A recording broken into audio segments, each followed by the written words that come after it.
जय हिंद दोस्तों, उज्जवल परिवार फिर हाजिर भाई आप लोगों के बीच में अपनी क्लास लेकर के एज ऑन 3 जून 2023। जैसा कि आप लोग देख पा रहे हैं पिछले 2 दिन से भी आपके बीच में ये क्लास आपको इस फॉर्मेट में मिल रही है। उज्जवल परिवार हर दिन आप लोगों के बीच में 8:30 बजे अपनी लाइव जीके करंट जीके की क्लास लेकर के हाजिर रहते हैं। तो शुरू करते हैं आज का करंट जीके एज ऑन आपका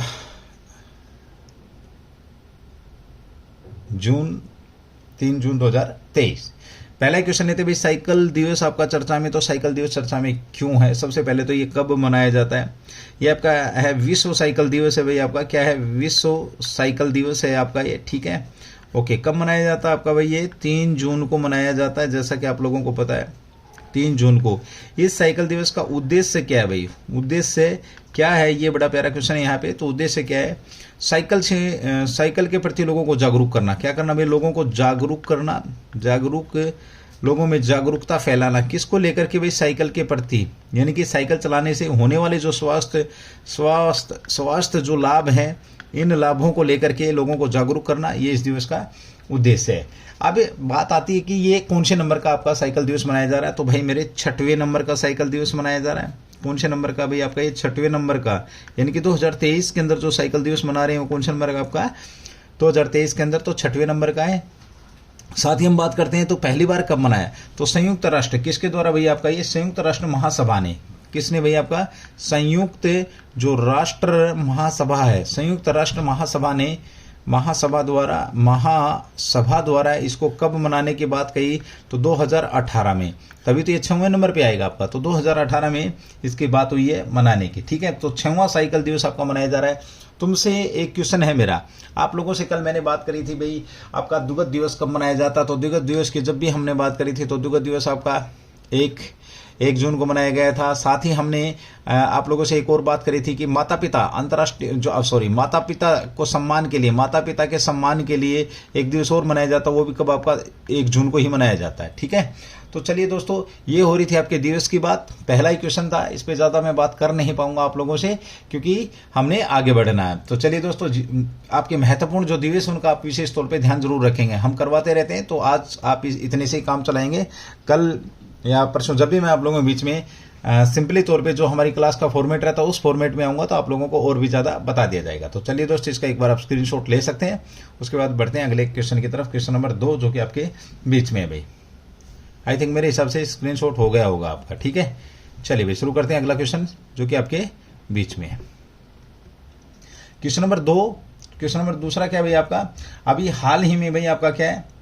किस देश के प्रधानमंत्री ने, क्वेश्चन नंबर 2, किस देश के प्रधानमंत्री या कौन से देश के प्रधानमंत्री, ऐसे लिख सकते हैं आप, कौन से देश के जो प्रधानमंत्री हैं, कौन से देश के पीएम भारत की यात्रा पर हैं?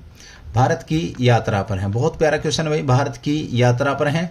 आप लोगों से पूछा जा सकता है, देखिए यात्रा पे हैं। तो मैं बात करूं यहाँ पर किस देश के पीएम, तो आपके नेपाल के पीएम यात्रा पे हैं। किसके पीएम? आपके नेपाल के जो पीएम है वो यात्रा पर है। किसकी यात्रा पर है? भारत की यात्रा पर है। 2 क्वेश्चन है आपके बीच में।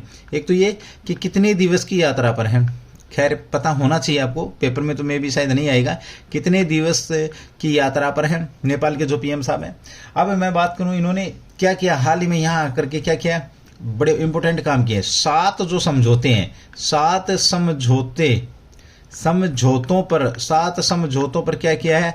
हस्ताक्षर किए हैं। क्या किए हैं? साइन किए हैं। ये आपने ध्यान रखना है। यानी कि भारत और नेपाल के बीच में कितने समझौते हैं भाई? आपके 7 समझौते हुए हैं, और ये इन पर इन्होंने सिग्नेचर किए, जो कि बहुत ज़्यादा जरूरी थे आपके, चाहे वो सुरक्षा से संबंधित थे, चाहे व्यापार से संबंधित थे, चाहे वो आपके साइबर सुरक्षा या पैसे के लेन देन, वाणिज्य। आपका पाइप वाला समझौता था, जो पेट्रोल के लिए, जो पेट्रोलियम पदार्थों के लिए जो पाइपलाइन थी, उसका भी समझौता इसके अंदर आपका शामिल है। अब बात आती है कि नेपाल के जो पीएम है वो कौन है? तो पुष्प कमल दहल प्रचंड आपके क्या है? पीएम है नेपाल के भाई, ठीक है। और ये भारत की यात्रा पे हैं। अब बात आती है इन्होंने और क्या किया है। तो इन्होंने अभी हाल ही में मैं बात करूं तो बाथनाहा, कहां पर भाई? आपका बथना। हाल ही में क्या किया इन्होंने? बथना से और नेपाल कस्टम यार्ड तक, नेपाल जो कस्टम यार्ड है आपका, नेपाल कस्टम यार्ड तक इन्होंने क्या किया? यार्ड तक एक कार्गो ट्रेन, किसको भाई? आपका कार्गो जो मालगाड़ी है, कार्गो ट्रेन को हरी झंडी दिखाई है। लेकिन विशेष तौर पे ध्यान रखना, इनके साथ और कौन थे हरी झंडी दिखाने में? पीएम मोदी साहब भी थे। दोनों देशों के प्रधानमंत्रियों ने मिलकर के ये किया है भाई, ठीक है। तो ये था आपका नेपाल को लेकर के। आप लोगों से पूछा जा सकता है कि किस देश के प्रधानमंत्री भारत की यात्रा पर हैं, तो ये आपके नेपाल के प्रधानमंत्री पुष्प कमल दहला जो प्रचंड है, ये भारत की यात्रा पर है। बथना से और नेपाल कस्टम यार्ड तक इन्होंने क्या किया? अपनी रेलवे लाइन का उद्घाटन या उसको जो ट्रेन को क्या दिखाया? हरी झंडी दिखाई है। यहाँ पर एक बार इसका स्क्रीनशॉट लेंगे, उसके बाद आगे बढ़ते हैं। यहाँ पर आपको मैं बता देता हूँ, एक यहाँ पर एकीकृत आपका एक चेक पोस्ट बनाया है, एकीकृत चेक पोस्ट बनाया है। चेक पोस्ट यानी कि जो माल जाएगा चेक पोस्ट, उसको चेक करने के लिए किस प्रकार का माल जा रहा है। तो दोनों देशों के बीच में आपका एकीकृत चेक पोस्ट बनाया गया है। कहाँ पे बनाया गया है? तो ये बड़ा प्यारा क्वेश्चन आपका बनेगा। रूप इडीहा नेपालगंज। देखिए कहाँ पर आपका रूप इडीहा नेपालगंज आपका भाई, नेपालगंज। और कौन सा भाई आपका? और आपका सुनोली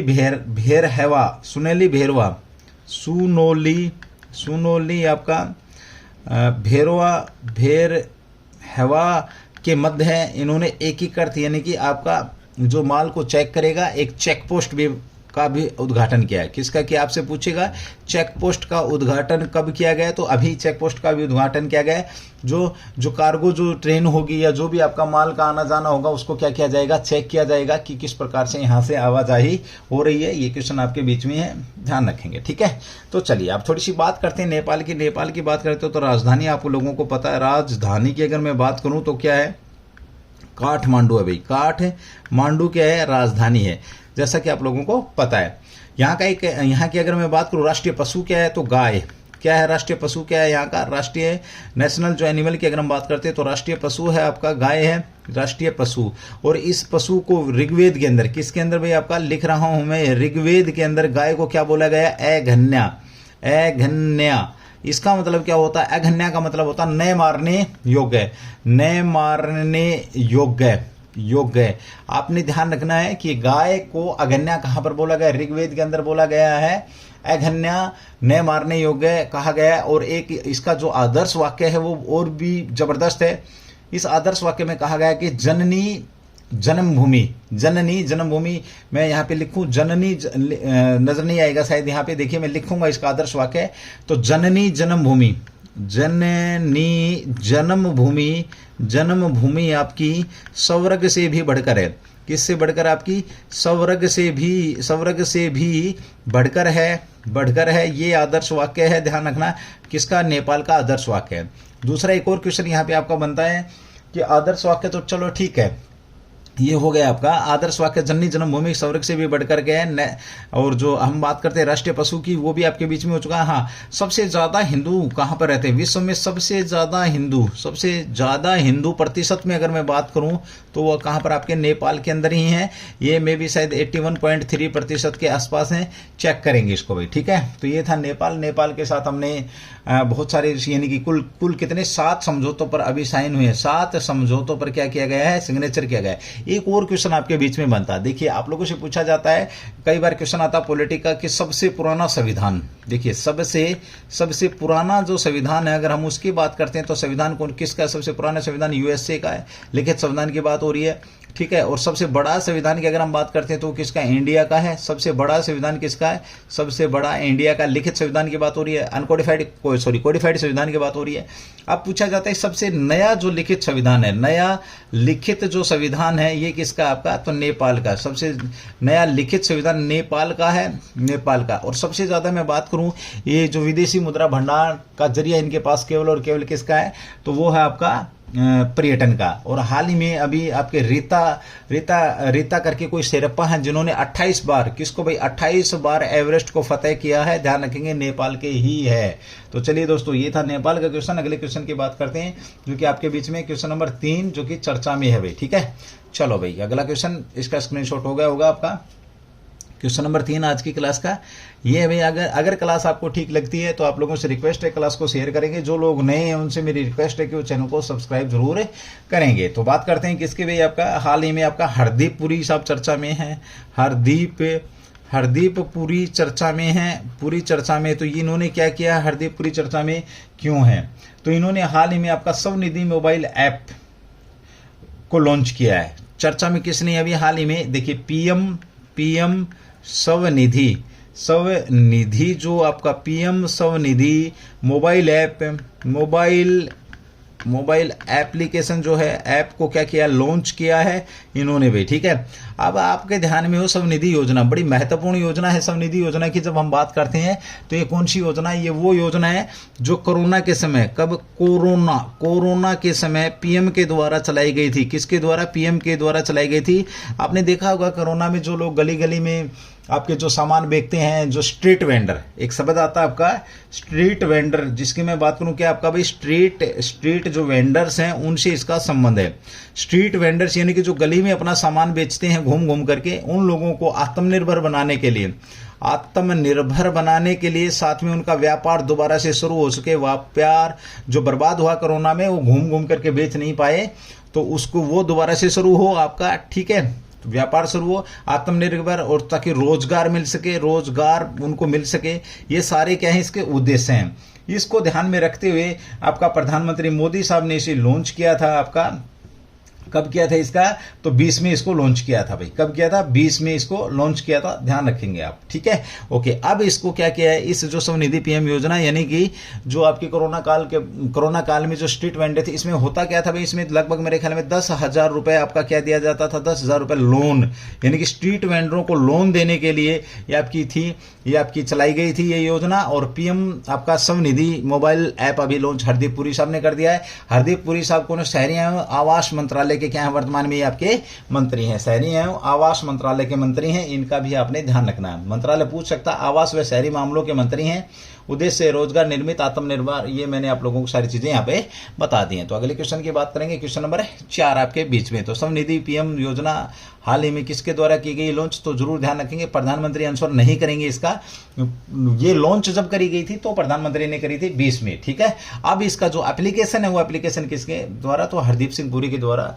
आसानी से लोन प्रोवाइड कराना लोगों को, जो स्ट्रीट वेंडर है उनको पैसा दिलवाने के लिए आपका ये किया गया है। तो चलिए दोस्तों अगले क्वेश्चन की बात करते हैं, आप इसका स्क्रीनशॉट ले सकते हैं। चलिए आगे बात करते हैं। क्लास अगर अच्छी लग रही है तो शेयर जरूर करेंगे, क्लास को आगे बढ़ाएंगे भाई। क्वेश्चन नंबर 4 की बात करेंगे हम यहाँ पर। किसकी बात करेंगे, क्वेश्चन नंबर 4 की, जो कि आपके बीच में है भाई। अभी हाल ही में ये सेलस्टे सौला चर्चा में, आपकी सेलस्टे सौला, देखिए ये जो सेलेस्टे सौला जो चर्चा में है, ये कौन है भाई, सौला, ये चर्चा में क्यों है, डायरेक्ट सीधा लिख रहा हूं मैं, सेलस्टे सौला चर्चा में क्यों है, ये कौन है, इनकी हम यहाँ पर बात करने वाले हैं। तो जब हम इनकी बात करने वाले हैं तो बड़े ध्यान से देखेंगे ये है कौन भाई, ठीक है। ये आपके WMO वर्ल्ड मौसम विज्ञान विभाग, जो आपका वर्ल्ड मौसम विज्ञान विभाग की मैं बात करूं, देखिए यहाँ पर ये आपकी WMO की पहली महिला महासचिव, पहली महिला महासचिव बनी है, महिला महासचिव बनी है, ध्यान रखेंगे, सचिव बनी है, ठीक है। ओके, कहाँ से है भैया आपकी सेलेस्टे जो सौला है, ये है कहाँ से, तो अर्जेंटीना से है। कहाँ से भाई आपकी, ये अर्जेंटीना से, ध्यान रखेंगे। और ये सचिव बनी है अभी हाल ही में WMO की बात करते हैं तो है क्या आपका, ये विश्व मौसम विज्ञान संगठन भाई, है ना।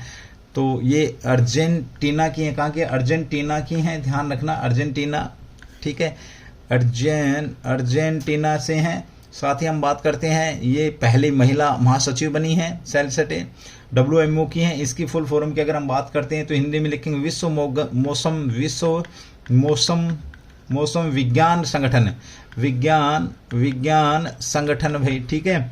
यानी कि जो पूरी दुनिया के जो मौसम के बारे में जानकारी दे, जो संगठन आपका, उसको विश्व मौसम विज्ञान संगठन कहा गया है।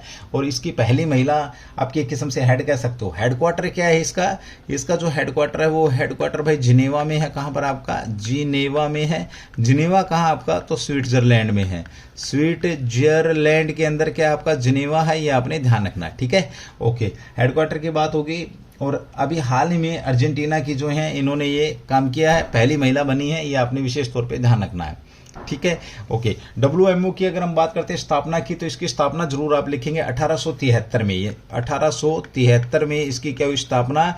उद्देश्य के तौर पे आप इसको क्या समझ सकते हैं, तो उद्देश्य क्या है इसका, तो मौसम के बारे में जानकारी देना। वो गाना सुना ना, मौसम की तरह बदल तो न जाओगे, है ना। तो जिस प्रकार से मौसम बदलता है, मौसम मनुष्यों के ऊपर किस प्रकार से प्रभाव डालेगा, कितना अगर समय रहते हुए हमें मौसम के बदलाव के बारे में जानकारी मिल जाती है, तो जो आपका नुकसान है वो कम से कम होने के आसार रहते हैं भाई यहाँ पे। ठीक है, तो चलो भाई अगले क्वेश्चन की बात करें, जो कि आपके बीच में है। बड़ा प्यारा क्वेश्चन है, यहाँ पे हम जिक्र करने वाले हैं अभी हाल ही में। तो क्वेश्चन नंबर 5 रहेगा आपका, जिसकी हम यहाँ पर बात करेंगे। क्वेश्चन नंबर 5, अभी हाल ही में आपका 1971 का वार चर्चा में आया है भाई। वार चर्चा में है, ये वार चर्चा में क्यों है, ये बड़ा प्यारा क्वेश्चन है। ठीक है, आप लोगों से पूछ सकता है। अब आप सोच रहे होंगे सर 1971 में लड़ाई हुई, किस किस का वार था। चलिए खैर क्वेश्चन मैंने शॉर्ट में कर दिया थोड़ा सा। ये जो वार था आपका, ये भारत वर्सेज आपका इंडिया वर्सेज आपका किसके बीच में है, पाकिस्तान। इंडिया वर्सेज पाकिस्तान, यानी कि भारत के साथ भारत वर्सेज आपका कमीना पाक। ठीक है, और इस पाकिस्तान को हमने इतना मजबूर किया था कि नाक रगड़ रगड़ के बोला था, अरे बापू मुझे माफ़ कर दे, इस बार माफ़ कर दे, आगे से नहीं आऊँगा। क्योंकि दूसरी बार पिटा था। खैर नकटा बंदा पिटने से मैं बात करूँ तो वो बाज नहीं आता, अभी भी पिटा। 1999 में कारगिल में भी पिटा, 65 में भी पिटा, लेकिन ये अपनी आदतों से बाज नहीं आता है। तो इंडिया वर्सेज आपका पाकिस्तान वार था ये आपका भाई। ये क्यों हुआ था, तो देखो 2 चीज़ें हैं। एक था आपका पूर्वी जो पाकिस्तान है, ये पाकिस्तान की, अगर मैं इतना ही लिखूंगा पाकस लिखूंगा, पूर्वी जो पाकिस्तान था ये कौन सा था आपका, तो बांग्लादेश। कौन सा था आपका, ये बांग्लादेश, जिसे वर्तमान में हम किस नाम से जानते हैं, बांग्लादेश के नाम से जानते हैं। इन्होंने क्या किया, बांग्लादेश को 1971 में जो वार हुआ था, खैर उस समय हमारी पीएम थी इंदिरा गांधी जो हमारी क्या थी, पीएम थी। बहुत सुलझा हुआ वो था भाई, ये वार था आपका। इस इंदिरा गांधी ने इसको आज़ाद कराया, किसको, पूर्वी पाकिस्तान को आज़ाद कराया।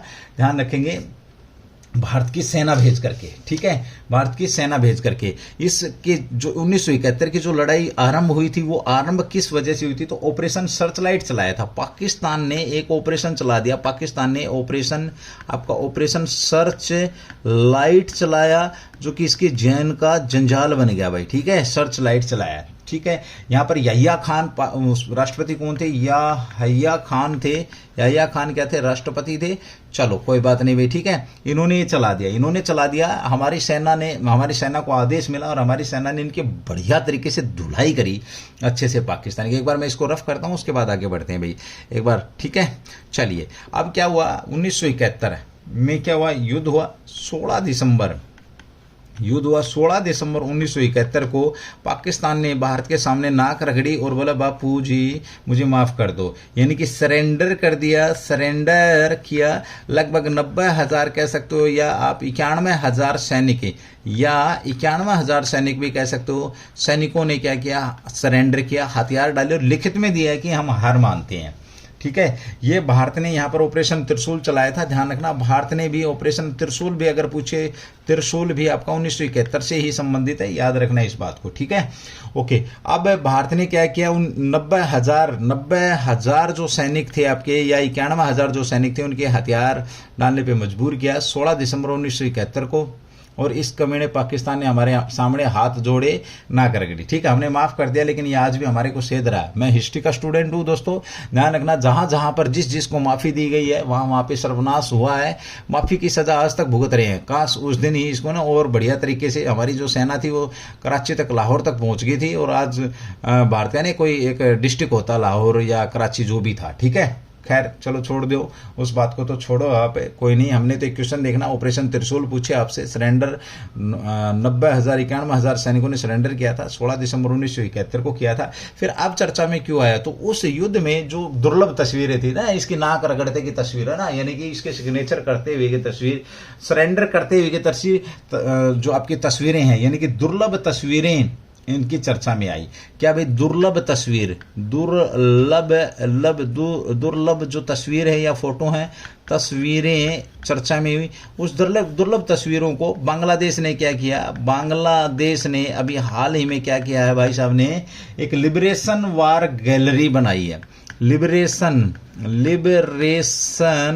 वार गैलरी बनाई है, गैलरी में लगाया है इन फोटोओं को। आपसे पूछेगा लिबरेशन वार गैलरी कहाँ पर है, तो बांग्लादेश के अंदर। क्यों, किससे संबंध है, तो उसका 1971 से संबंध है। भारतीय सेना का नाम क्या था, मुक्ति वाहिनी भी कहा गया था। और इसको लेकर के भारत की जो शेख हसीना जुल्फों वाली जो मैडम थी, वो आई थी एक बार भारत के अंदर और उन्होंने छात्रवृत्ति शुरू करी थी।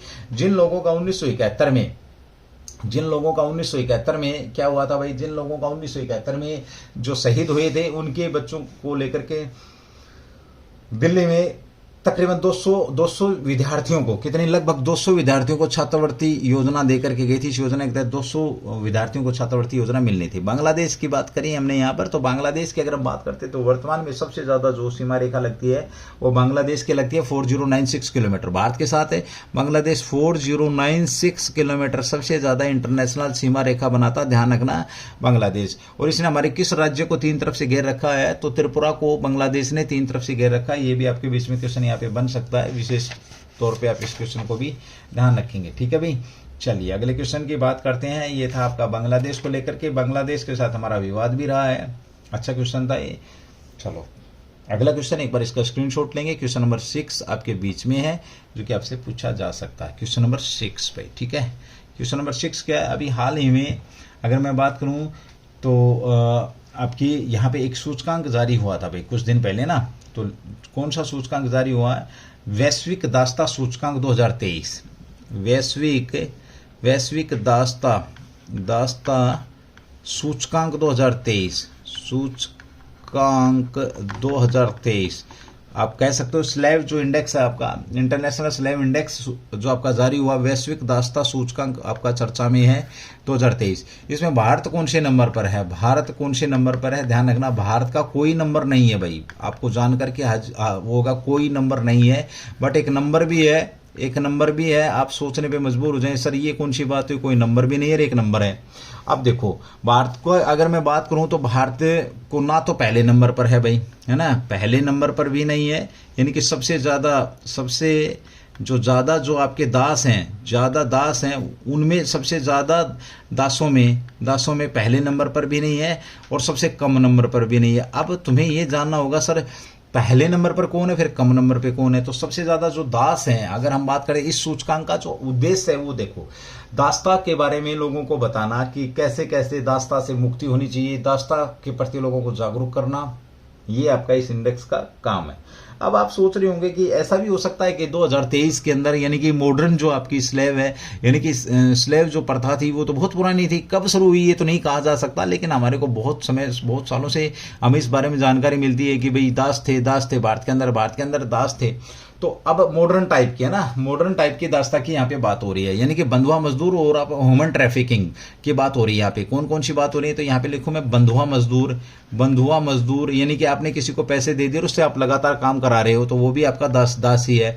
उसके बाद है ह्यूमन ट्रैफिकिंग की बात करूँ तो जो मानव तस्करी है, क्या भाई आपका मानव तस्करी भी एक प्रकार का दास्ता में ही आती है। और ये भारत ना तो कम में है ना ही ज्यादा में, लेकिन मैं बताऊंगा आप लोगों को तो आप सोचने पे हैरान हो जाएंगे। तो पहला स्थान यानी कि सबसे ज्यादा कहां पर होती है आपकी, तो ये भाई पहला स्थान है नॉर्थ कोरिया का, झाऊ। नॉर्थ कोरिया इस पहले स्थान पर है और यहां ध्यान रखना 160 देशों का सूचकांक है, 160 में पहले नंबर पर है आपका नॉर्थ कोरिया। दूसरे नंबर पर कौन सा है, तो इरिटिया है भाई आपका दूसरे नंबर पर। सेकंड नंबर किसका है, ध्यान रखेंगे, यानी कि सबसे ज्यादा दास पहले नंबर में नॉर्थ कोरिया में, इरिटिया में कौन से दूसरे नंबर पर कौन सा देश आपका, इरिटिया। अब यहां पे एक चीज और नोट करेंगे आप, अब पहले नंबर पर यानी कि 160 में पहला नंबर दक्षिण कोरिया का, सबसे ज्यादा दास कहां पर है आपके, तो आपके यहीं पर है। और इस जो आपका सूचकांक, इस सूचकांक के अनुसार भारत दुनिया में विश्व में कितने दास माने गए, तो 50 मिलियन, केवल 50 मिलियन भाई मेरे, 50 मिलियन दास आज भी हैं। 50 मिलियन मैटर करता भाई, कितना 50 मिलियन। 50 मिलियन का मतलब होता है कि 50 को आप 10 लाख से गुणा कर लो। उसमें सबसे ज्यादा नॉर्थ कोरिया के हैं, फिर एरिट्रिया के हैं, ठीक है। ओके, 160 देशों का सूचकांक यहां पर आया है। एक बार इसको स्क्रीनशॉट लेंगे, उसके बाद मैं आगे बढ़ता हूं, फिर बताता हूं आपको। 160 देशों में पहले नंबर पर सबसे कम, सबसे ज्यादा में आपका नॉर्थ कोरिया हो गया, नॉर्थ कोरिया सबसे ज्यादा में। दूसरे नंबर पे इरिट्रिया हो गया, इरिट्रिया। अब बात आती है कि सबसे कम दास कहां पर हैं, यानी कि 50 मिलियन जो लोग हैं दुनिया के अंदर, 50 × 10 लाख कर लेना, आपको फिगर मिल जाएगा। यानी कहने का मतलब क्या है कि हर 160 में आपका एक बंदा क्या है, आपका किसी न किसी प्रकार से दास है। चाहे वो, यहाँ पे हम बात समझ सकते हैं, फोन भी तो आपको दास बना के रखना है ना। फोन को तो खैर काउंट नहीं करना, पर बता देता हूँ ना, ठीक है। चलो, और भी जैसे आप लोग किसी के दास बन ही जाते हैं। आप समझ रहे होंगे मैं कहाँ बोलना चाह रहा हूँ, मैं बोल नहीं रहा हूँ, आप समझदार हैं सारे के सारे। चलिए, अब बात आती कि सबसे कम तो पहले नंबर पर कौन है पीछे से, यानी कि जो सबसे अच्छा देश है वो सबसे कम कहां पर है, सबसे कम जो दास हैं ये किस देश के अंदर आपके। तो पहला है भाई आपका स्विट्जरलैंड। स्विट्जरलैंड जो है आपका, स्विट्जरलैंड है कौन से नंबर पर है, 160वें नंबर पर है, ध्यान रखेंगे, ठीक है। ओके, उसके बाद दूसरे नंबर पर कौन है, दूसरे नंबर पर कौन आपका, नॉर्वे है भाई, नॉर्वे है। अब सुनना आपने, जो ये जो सूचकांक जारी हुआ आपका, वैश्विक दास्ता सूचकांक जारी हुआ, वॉक फ्री फाउंडेशन ने इसको जारी किया। किसने जारी किया है, तो वॉक फ्री